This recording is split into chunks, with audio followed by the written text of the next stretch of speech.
Hey there, I'm Helen King, a brand new singer-songwriter playing the London indie rock music scene. Listen to my personal story on Networking Magazine podcast. From being a music lover from a young age to releasing my own debut album, Look Back No More, out now. 10 tracks of anthemic, melodic, emotive indie rock. You can get a behind-the-scenes glimpse of how it felt to launch my debut album at the iconic London venue The Water Rats on the 11th of February 2025. Look Back No More by Helen King's out now on all major streaming platforms.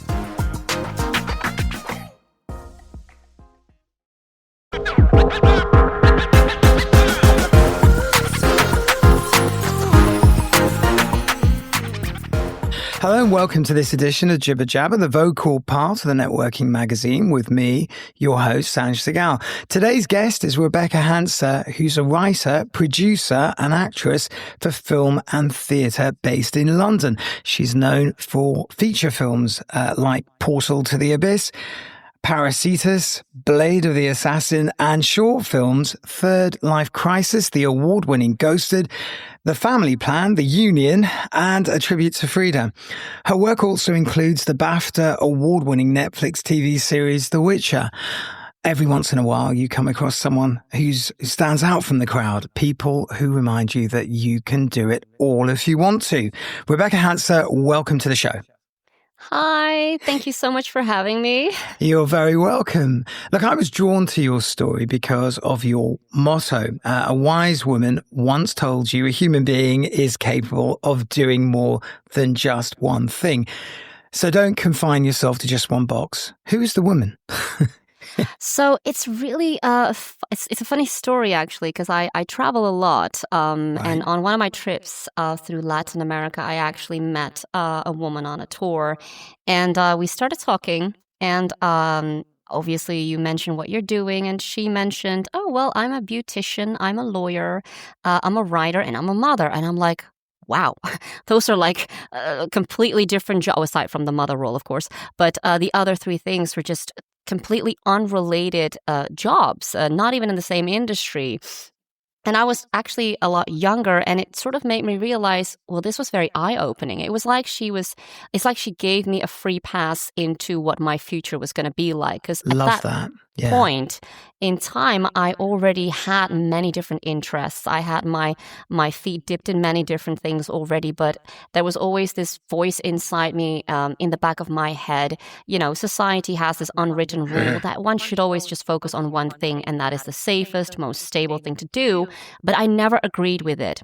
Right. And it was like when she said that to me, it was like she basically helped me smash that window through and be like, just do whatever you want. And if it's 10 different things, so be it. Love that. Love that. I mean, so you think that helped your career in some way?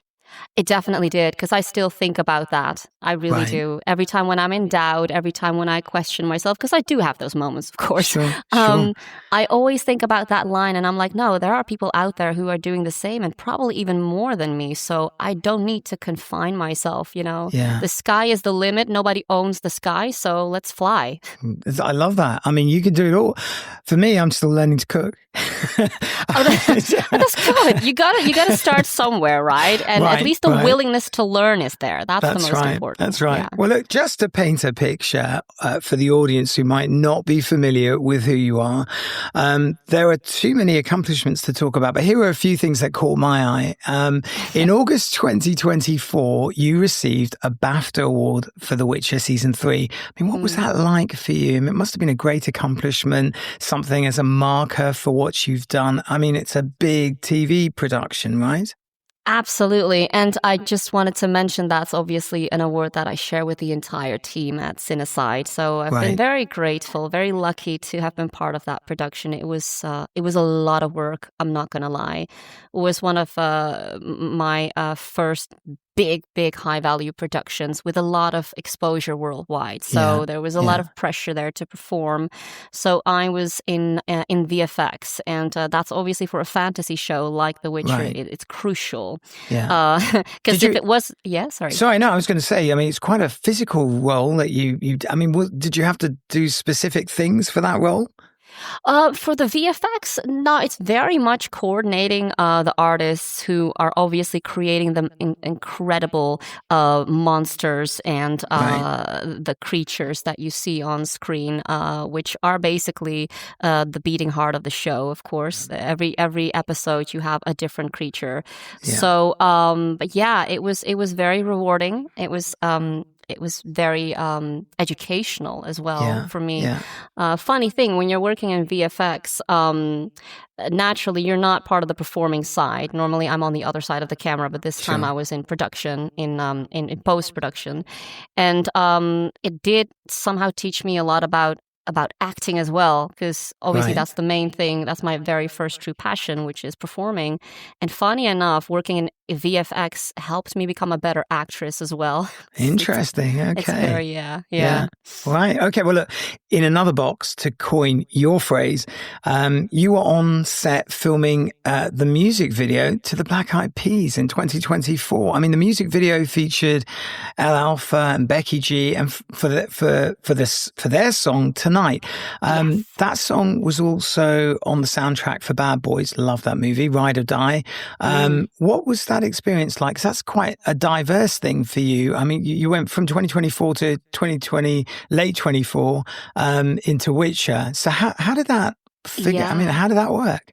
Well, there you go. I don't really limit myself. I didn't even look at it from that perspective. Yeah. I jumped from a Netflix TV series to a music video. I just go for it. I mean, these opportunities, they come your way. It's because, obviously over the last 10, 15 years being in this industry, I've built up quite a network, and these people, they follow me on socials. They see what I'm doing, and they approach me and they're like, hey, we've got this going on. We think you'd be perfect. Can you help us out? And I'm like, yeah, I can help out. And maybe at that stage, I'm not entirely sure what's coming my way or what I said yes to, but I'm going to go for it anyways. Love that. I just wing it as I go. Well, so I was going to say, one of the questions I want to ask you is how, impactful was social media to you? You look very visual out there on social media, the landscape. Are you very active on there, or is it just from time to time? No, I'm very active, and it's probably it's crucial for the work that we do, especially as performers, because I've got, as I mentioned, a really big network of people that I used to work with, that I want to work with, that I aspire to work with. And I think social media in this time and age, when used properly, it can be a good tool to get you jobs, to get you exposure for jobs. So it's not as unfortunately many people might think, it's for the attention-seeking people. No, there is a very important and valuable marketing tool in there that if you are self-employed, if you are freelancing, if you are an artist, you need that. Because you could have amazing skills, you could be the most talented in the room, but if no one knows about you, you won't get to these jobs, basically. Yeah. That's wise words for maybe newbies who are coming into the field. Quite important. Look, winding the clock forward, A Brothers Bond wins Best Feature at National Film Awards 2025, the Best Independent Feature Film of 2025. You were nominated Best Actress, basically, for the London Global Film Awards. Yes. Wow, that's just incredible. You got to hold an award. Yes. It's So for the London Global Film Awards, I was nominated, but I didn't get that one. Sure. But still, the nomination was quite. I'm always honored if people nominate me for anything, because in a way, it's recognizing we've put you in a category, and we just wanted to let you know that we appreciate your contribution. There's always going to be someone better around the corner, and I'm perfectly fine with that. It keeps you grounded. Yeah. It means there's always something that you need to work on, that you need to learn for your own good, to make yourself a better artist. As for the National Film Award for brothers bond. That was, again, that's one thing that I share with the entire team, of course, and writer and director Luke Mayers. It was a very big project. It's on Amazon Prime right now, so people can watch it. Okay. And winning these awards is always a bonus, and obviously they come a lot later, way after the film production has completed. So it kind of it gets lost in memory because you're moving on to other projects. So these awards are such a great reminder of, hey, hello, you did this. People recognized it. People have seen it and liked it. So good on you. So it's just another moment of reflection and gratitude, I guess. Yeah, I like that. Okay. And what sort of happened after the events? I mean, it's all died down. As you said, it's just a marker. Did you get noticed more? Did people start taking you more seriously? When you win an award, what kind of marker is it? Stay with us. We'll be right back.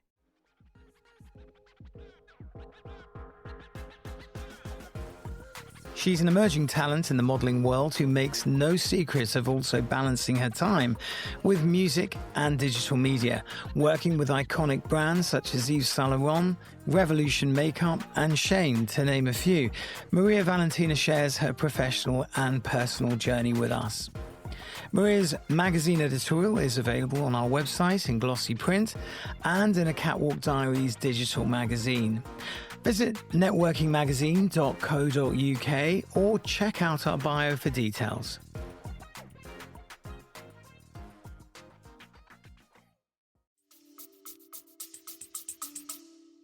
Absolutely.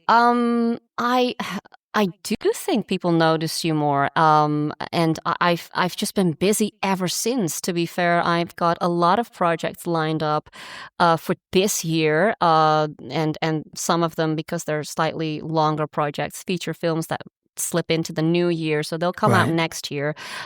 Yes, absolutely. As I mentioned, that's where that social media comes in, because people see, okay, she's busy, she's active, and people want to work with people who are active. It's a psychological thing. And winning awards is sort of, it has made people probably, as you mentioned, take me more serious. Initially, I entered the stage mainly as an actor and a performer and a model as well, which definitely affected my image as to whether I was going to be taken serious or not. But now they're like, okay, she's taking control. She's still out there. She's still running the game. She's not giving up. So you have to take her serious, I guess. So you brought up the modeling thing. I mean, that's also one of the questions I had for you. I mean, I've seen your socials, and I'll put the details of your socials in this podcast description box so people can follow you. But I can see there that you've had quite a big career in modeling. What is your? I mean, which of these skills you've got? You've got it all. Quite irritating, actually, because I haven't. Thank you. but which of those skills do you find the most therapeutic? Which of those things do you sort of is your relax zone? Oh, I don't relax in any of them. At the end of the day, it is work, and they're long hours, all of it. So it's definitely not relaxing. But I think what I get out of it, mentally, spiritually, emotionally, is that that I get to do what I love to do every day, that the things that I'm passionate about. It's performing, and performing was never going to be an easy ride because it's physically very demanding. It's definitely a 24/7 thing, because if I'm not performing or if I'm not on set, I'm doing admin somewhere, finance somewhere. Now that I've taken on the producer's role, there is even more that's come my way administrative wise. So it was never relaxing, but it was just it inspires me more. It gives me positive energy. I think that's what I take away from it. And I'm very lucky. I'm very lucky and grateful that I took that chance for myself, that I was like, you know what? I could be doing, an office job where I get a fixed salary and I'm stable and, Yeah, sure. It's or a gamble. I could just do it's a gamble. Exactly. Yeah. And it takes a certain amount of courage, which, and it still scares me, because every day is a prize, of course. But sorry. I mean, I'm just drawing on from that. I don't know if this is true, but is it true that you actually learnt English through watching movies? Is that true? Yeah. Really? Yes, it is. Oh my God. That's so funny. Oh my God. Yes. So, I mean, for all those English as a second language learners out there, how on earth did you do that? I mean, oh my God. So I'm originally from the Netherlands, Right. and in the Netherlands they broadcast pretty much all the movies, TV series in original language, and then they Right. subtitle it. Right. Now, if you're exposed as a kid to all of that, it just becomes second nature. You just Right. kids learn languages quite quickly, Sure. anyways. Sure. So when you're exposed to that, it just speeds things up, and on top of everything else, whatever accent you're exposed Sure, to, sure. it's gonna shape your accent. So a lot of Dutch people speak with an American accent rather than a British accent. Interesting. Okay. And that's how I learned. So a lot of Cartoon Network, Yeah. a lot of the movies from the 90s, of course. A Yeah. lot of foul language too. That comes Yeah. first, Sure, and then the sure. rest. Yeah. And that's how I learned. So as soon Wow. as I got English classes in primary education, Sure. primary school, I was already quite advanced. Right. Yeah. Yeah. Wow. Yeah. Just on that, there's one thing I don't want to say too much about, but you've got quite an academic background as well. I mean, you kind of Yeah. well-grounded, and you did international business management, and I can't even say that word. Anthropology. Thank you very much. Yeah. But yeah, wow. And wow again. Thank you. So, so I'm guessing somewhere along the lines, maybe your parents or a relative influenced you somewhere to say, look, acting's great, music's great, modeling's fantastic, but you should have some grounding. Is that true? Or did you take it upon yourself to say, no, I'm going to get grounded? I think it's a bit of everything, because I think when you're at that age, it's kind of normal to Right. after high school to pick Sure. something, and that's sort of where that unboxing already started. Although Right. I just went along with whatever everyone else was doing. Right. Although I did have a say at what I was going to study, and I picked the study that allowed me to travel the most. Sure. And that was Makes sense. Makes a lot of sense. Of course. I mean, Yeah. I am a tourist at the end of the day. Everything I do Right. is strategic. But Yeah. so the international business studies forces you. It's a mandatory part to go Yeah. abroad. Yeah. And so I chose that one. And I have there to was- say, yeah. your website is like a business tool, God. because it is so compact with everything, and it's so categorically Aw. filed and detailed. It's amazing. If you are in Thank the you. audience, you should take a look at it. Yes, I love organization in my life. Wow, you missed nothing. Yeah. Okay. Well, look, you transitioned into acting. I mean, what sparked that sort of late interest into acting? Was it a parent? Was it just you that said, actually, I want to do this? Because it's quite, it's acting. Some people say is not a regular job, as you put it. It's not a 9 to 5. There's a degree of a gamble there, but yet business management is a sort of a firm path. You go from A to B, B to C, and so on. So, Yeah. who made that decision?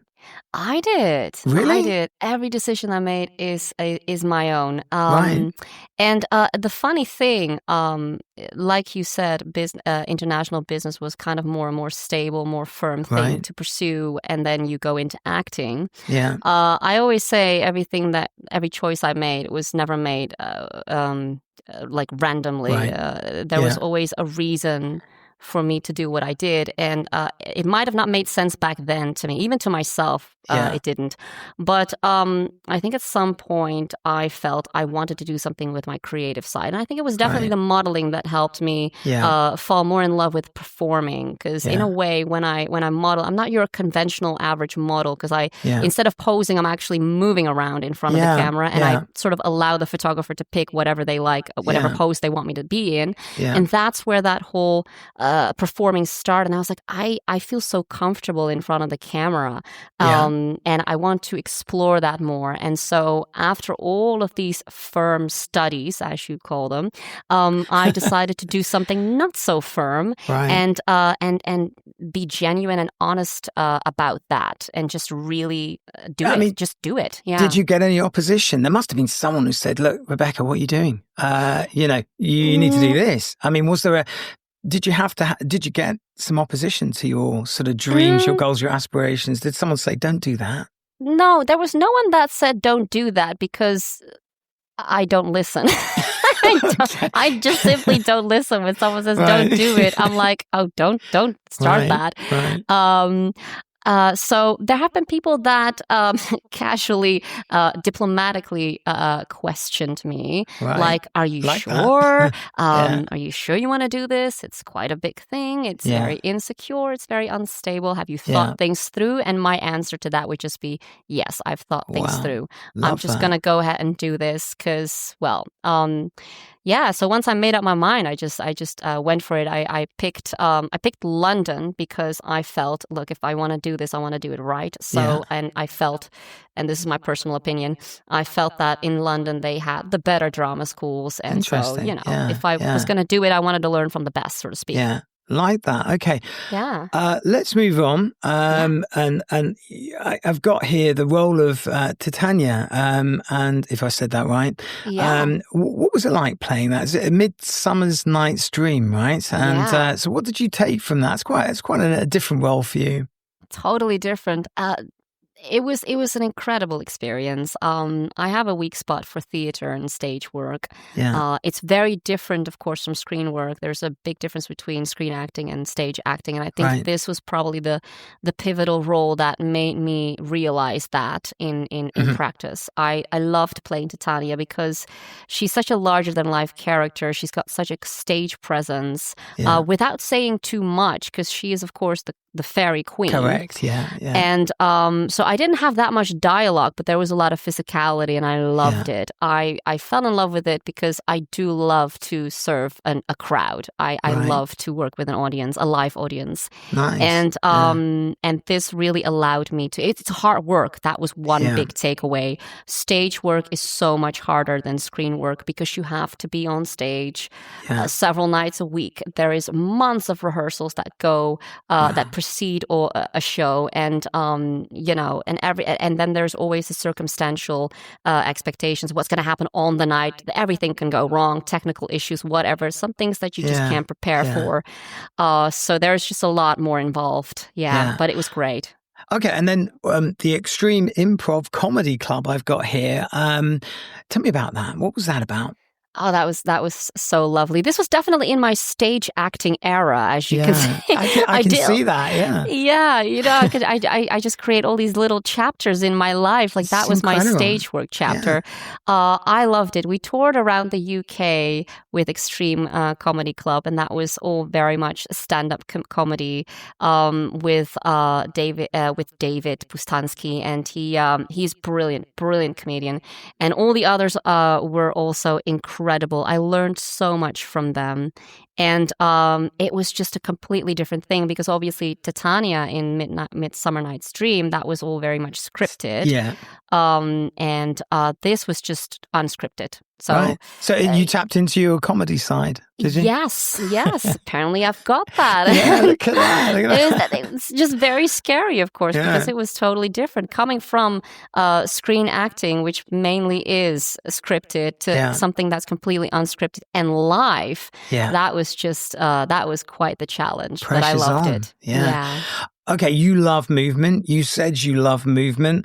Flamenco dancing. I've got down here amongst other. I mean, really, I couldn't write this stuff, but it influenced your performances and your creative expression. And Listen, if this was a chapter in the book, tell me about flamenco dancing. Oh, yeah. So I love dancing. I've done quite some dancing in the past, and Latin dance, obviously flamenco is something very specific. Yeah. And very sensual, very passionate. Yeah. And I loved it because I also started doing martial arts around the same time. Yeah. So that passion, that ferocity, that just, that was just all in one dance. And I did that for a while. And I think at some point COVID hit, so all of that stopped, unfortunately.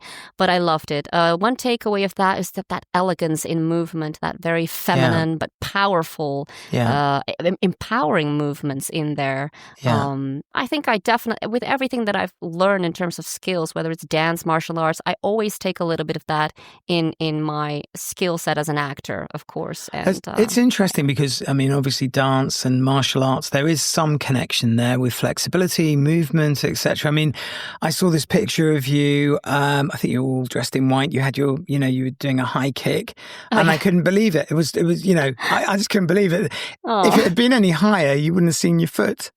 No, you exactly in the picture, out of frame. Someone's out of frame. Yeah, almost out of frame.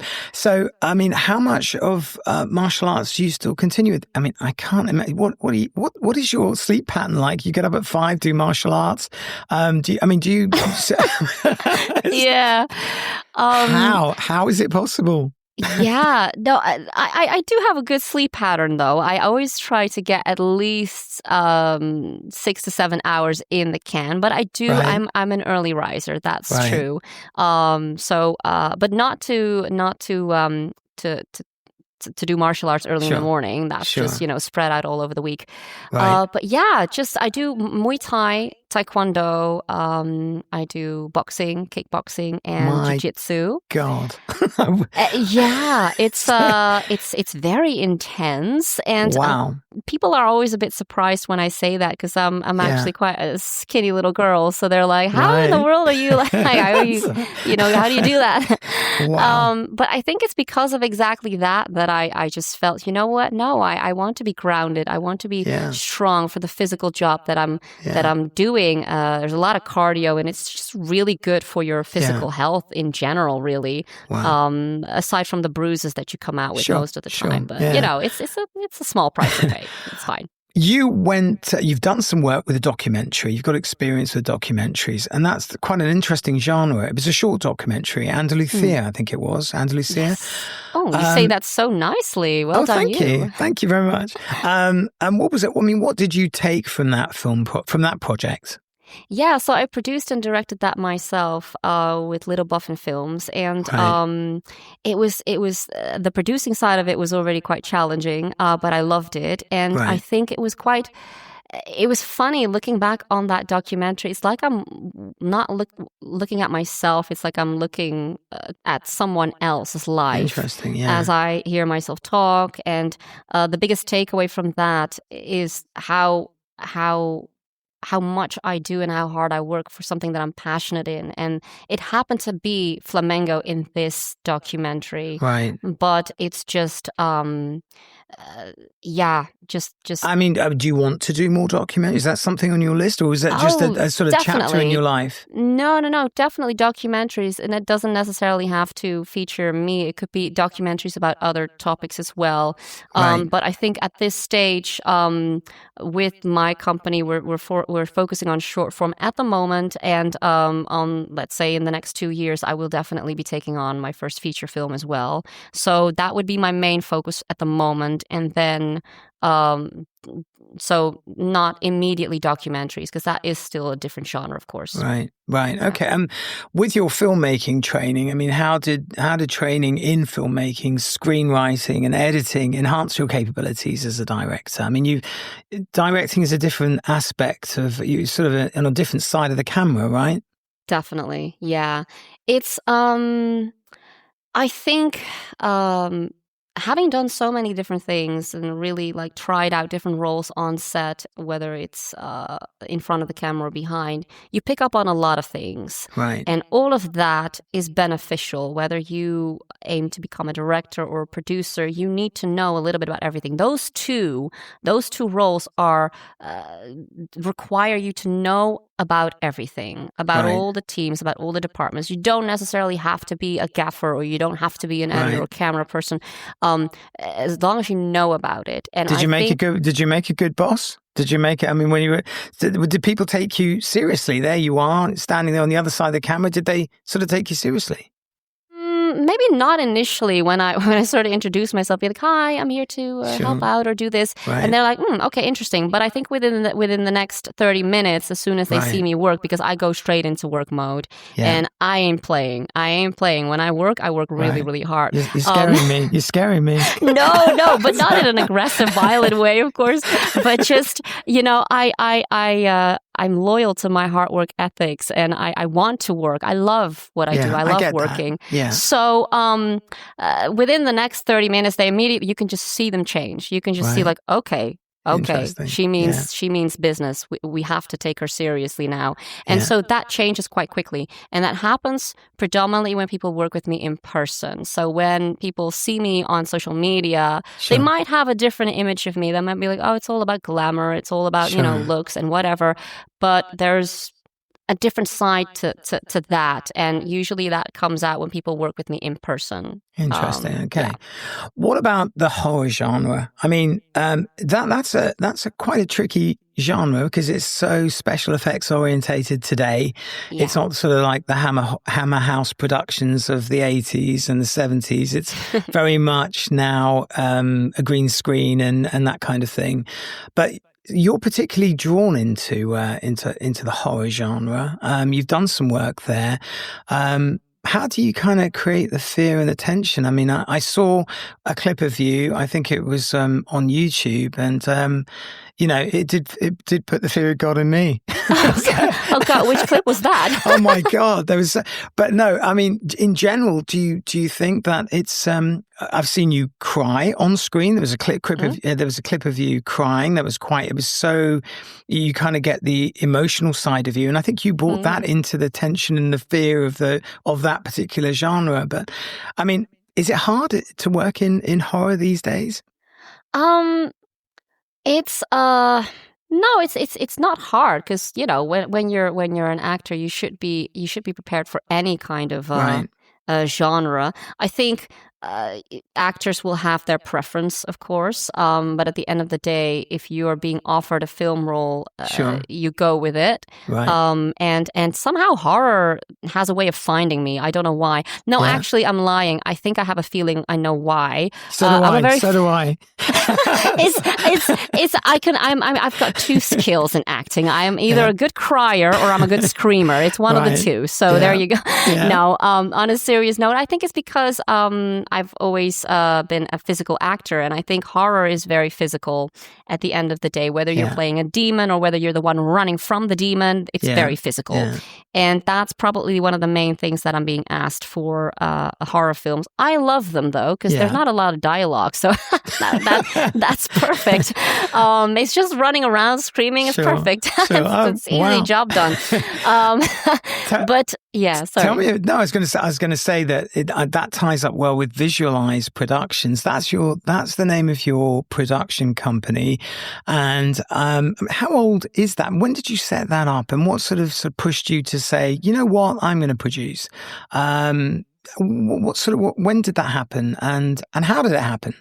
Yeah, so I set it up in 2023 now, right. So that's about 2 years now. And it was actually an answer to the crisis that was happening in the film industry at that time. Yeah. So I don't know if you remember, we had the screenwriters strike. It was quite bad, not just affected the British film industry, but also just worldwide. Yeah. And at that time, I was also working for Cinecide, the company that I worked on The Witcher with. And And I saw so many people lose their jobs, brilliant artists, talented people that were just laid off because of that. There was just no productions. Yeah, there was no work. Everything was on a standstill. And I realized how dependent we were on these companies that, you could be so talented, it doesn't really matter, because if there's nothing happening, you're not going to have any work, you're not going to have any money come in. And I was just so fed up, and I thought, you know what, that is it. I'm going to take matters into my own hands. Love that. I want to take full control of projects. I don't think that making movies depends on how well a company is doing. Right. You have so many talented people, you put them all in one room and you can make a feature film. Yeah. It doesn't depend on the fluctuations of the industry. And that's where that's where visualized production grew out of, really. Right. That's where it was born. Because you're quite vocal with writing as well. It's part of your make. You are a visual storyteller, but you also a passionate writer. When do you get time to write? I want to know. I'm getting my notepad out now. Just tell me when. Bless you. So this is very specific for me. I either write really early on in the day or really late, but it just has to be quiet. It just has to be quiet all around me. And I have been writing ever since I was a little girl, actually, but it was the one thing, believe it or not, that I was really shy about. And very insecure, too, because when I write, it's quite personal stuff. It can be quite deep, quite dark sometimes, too. Most of my stories are actually quite dark. It scares me. And it was always a bit of a thing that I didn't want to share with people because it was just too intimate, I guess. It was like I was showing a bit too much of myself through my writing. But when I started my own company and people got more interested in hearing about my stories, that's when I thought, okay, maybe now it's time to start sharing a little more. And so be it if it's too personal. Maybe it can help someone out there as well. And so we've got 3 short films coming up right now. They're pretty dark. But I'm like, you know what? F this. I'm just going to share and we'll see where it goes. And I love that. Yeah. Okay. What about the future? I mean, we've talked about the past, talking about the present, but what does the future hold for your brand? And it is a brand, isn't it? It's a combination of all these different skills. You've carved out a brand. What does the future look like for you? Oh my God. Look at that. Look at that. Put you on the spot. Come on. To the extent that I have control over the future, or at least through planning, I just keep on making films. I just want to make films. I've said to myself when I was younger, there are only 2 things that I want to keep doing until the day I die. That's making films and traveling. Anything else is a bonus to me. So that's what I'm going to keep doing with my company, telling stories, making content, helping others as well. It doesn't always have to just be my work. It could be other people's work as well. Yeah. And that's also why I decided to step into the producer's role. And I recently finalized a training at Raindance to train myself to become a producer, so that I can actually take this further and take on bigger projects as well, that I'm actually out there knowing what I'm doing. Of course. Tell me about Third Life Crisis. What is that about? And how did that concept come to bear? What was the idea behind that? Yeah, so Third Life Crisis is a very sweet short film that was written by Khadija Kamara. And I know Khadija from one of my jobs at Screen Skills. And we always talked about doing something together. And she said at some point around the time that I set up Visualize, she was like, I've got this script and I think you'd be perfect for it. Wow. Would you like to take this on board? And I was like, I read it and it made me laugh. And she's such a brilliant writer.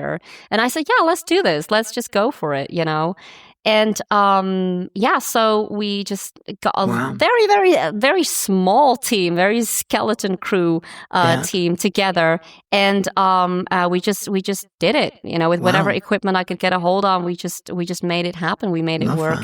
So the Third Life Crisis is about a woman in her late 20s, early 30s, and she's just entering not a midlife crisis, a third life crisis. Hence 30. She's 33. So, in a funny way, it is a satire mocking what a 30-some woman goes through, expectations of life. I wouldn't know. You wouldn't know? Well, in that case, you need to watch the film. And it's just a very comedic way of how the main character is kind of exploring life and, dating and all the things that can go wrong and expectations and whatever, but not in a dramatic way. It's very much comedy. Right. Well, look, I don't know, your creative process. I mean, because obviously you are a creative. There's no getting away from that, unfortunately. That's what you are. What's your process like? Do you have like a storyboard that you work on, or do you have is it pen and paper, or do you use technology? You got an iPad and you kind of tell us, you kind of draw a diagram and put a story together. What is your creative process like? I'm very old school in that I have notebooks. I've got a lot. I need to write things down. If at some point I digitalize everything, that's just a second phase. But everything comes on doodling on a notebook. I'm very visual as well. So I do love mood boards.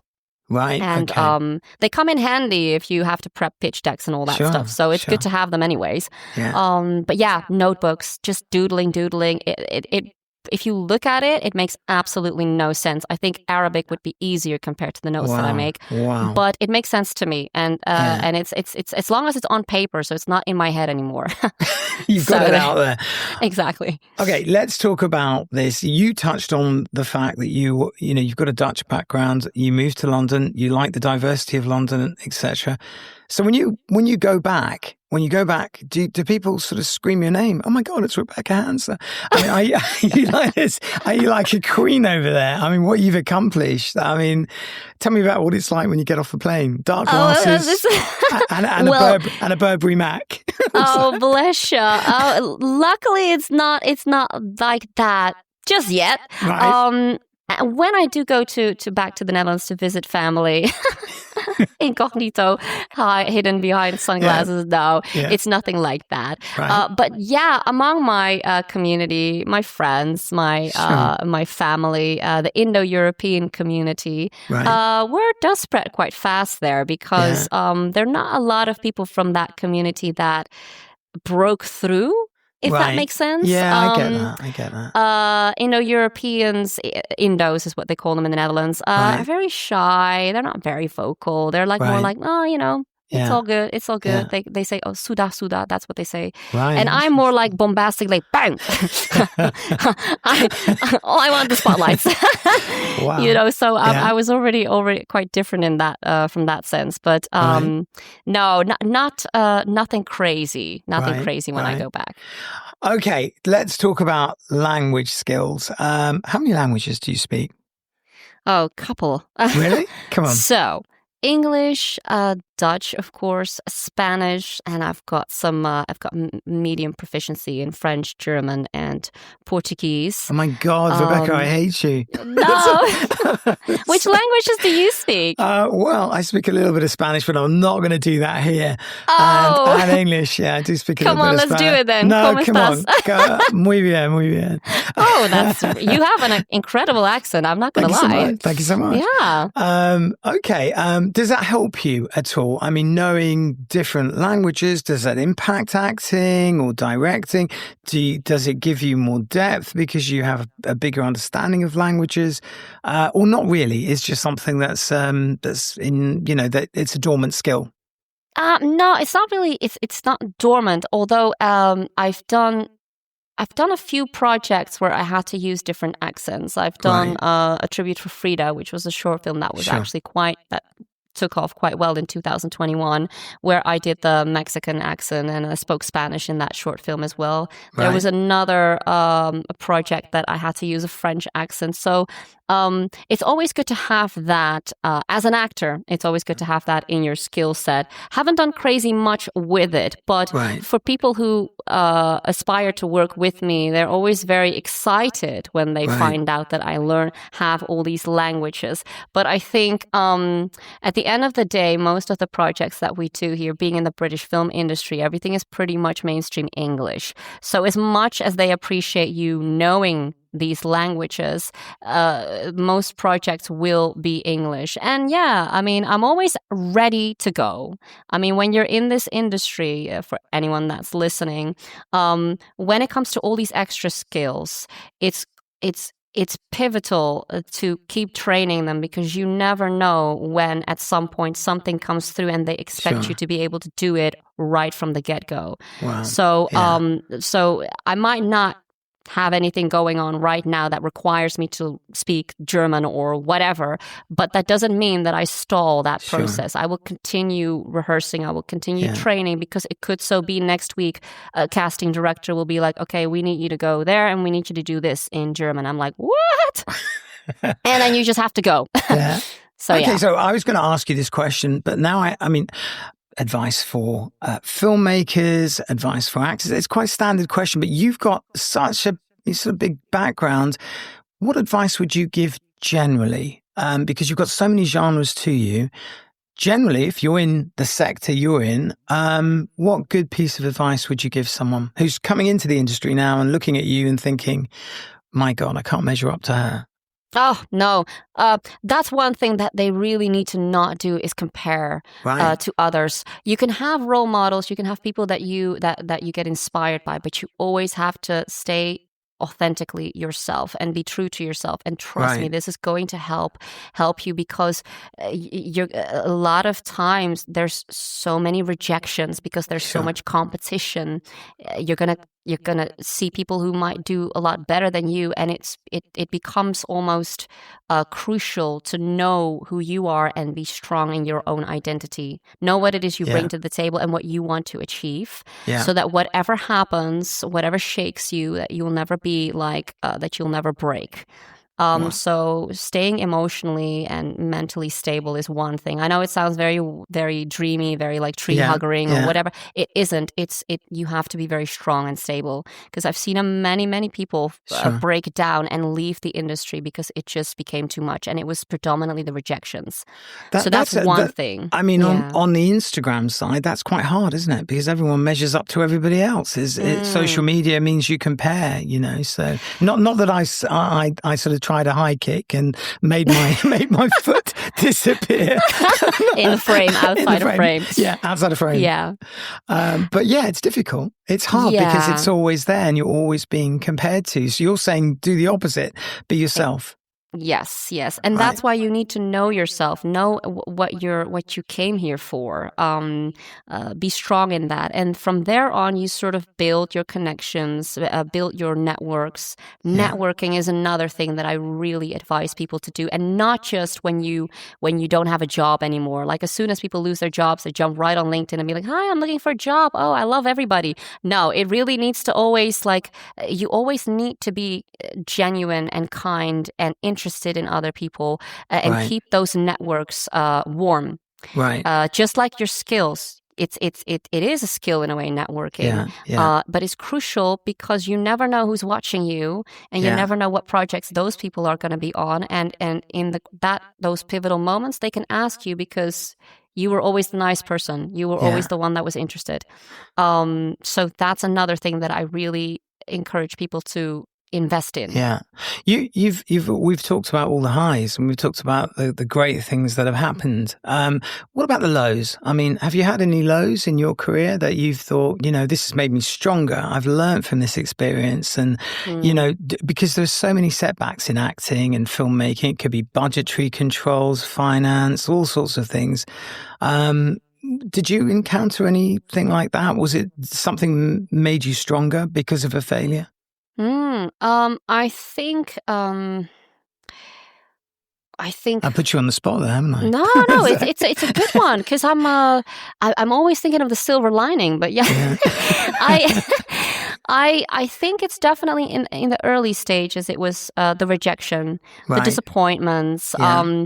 Everyone that comes into this industry for the first time, you always come in with so much sunshine, positivity, and I'm really gonna do this, and the world's waited for me. But then you immediately are being shot down from that high, and you are being launched into reality. It's not that easy. Right. People haven't waited for you. There is no red carpet laid out for you as soon as you come out of grad school and with your diploma. That's when the real thing begins. And I learned from that predominantly trusting, investing too much in the wrong projects, trusting the wrong people, investing too much too soon. And then it turns out the project's not happening, listening to people that fill your mind with, oh, we're going to do big and it's going to be big and grandiose, and then all of a sudden nothing happens, and it's disappointing. Sure. Because everyone comes into this industry with all the right ambitions and the right intentions, so you want to do good, but then you realize that this is a game. This is something that this is a big race, and you need to be prepped for it. You need to be ready to go, and you need to be very resilient. Listen, Rebecca, it's been great to have you on the show. I could talk to you forever. I could. In fact, I should get you back to do, for an update. We should do an update when you've got some future projects going. You should do an update. Absolutely. I'd love to have you back on the show. Really, really inspiring, and I think not just for me, but I think for a lot of people to hear your story was just amazing. Really. Thank you. Rebecca's so much. You're welcome. You're welcome. Rebecca's Instagram details are in the podcast description box, and please don't forget to support us with a like and share. Unfortunately, we're out of time again. Till next time, bye for now.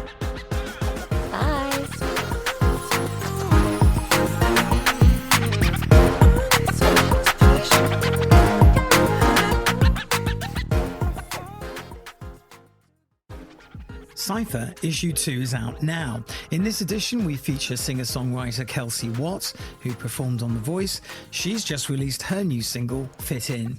We also interview Helen King, a talented indie singer-songwriter who's gaining international attention.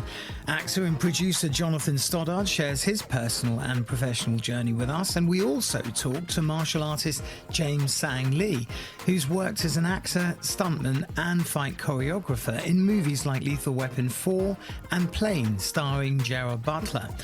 You can buy Cypher in print or read it online at our website, networkingmagazine.co.uk. Check the bio for details.